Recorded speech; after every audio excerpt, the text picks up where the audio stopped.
NewsNation has obtained staggering numbers on drug seizures at the border. Among the most alarming, a more than 1,000% increase in fentanyl confiscation.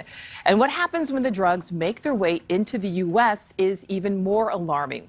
Correspondent Robert Sherman is the only cable news network reporter exclusively covering the border full-time, live tonight in Eagle Pass, Texas.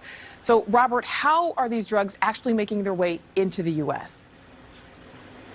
Well, it depends, Nicole. Some go across the Rio Grande River. Some get snuck through ports of entry, like this one that's right behind us. But when these drugs do make their way into the United States, where they end up, it's anybody's guess.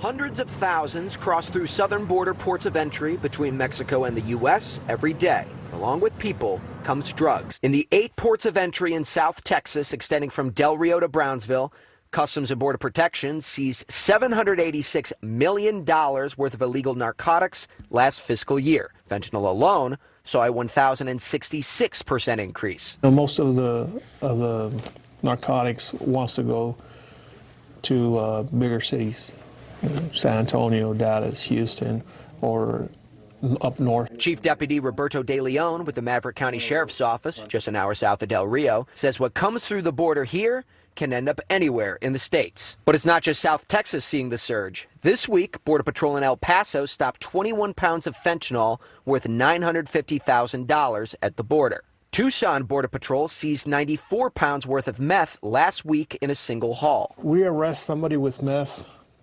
maybe 2 or 3 times a day. That's increasingly becoming the drug of choice in De Leon's region. But sometimes they arrest people more than once. A problem that has intensified is repeat crossers who've been arrested in the U.S., deported, and come back without consequence. De Leon says that Texas DPS and the National Guard have helped, but they need more assistance from the federal government. I know it's going to be kind of hard to stop it, but to slow down the traffic of immigrants and narcotics.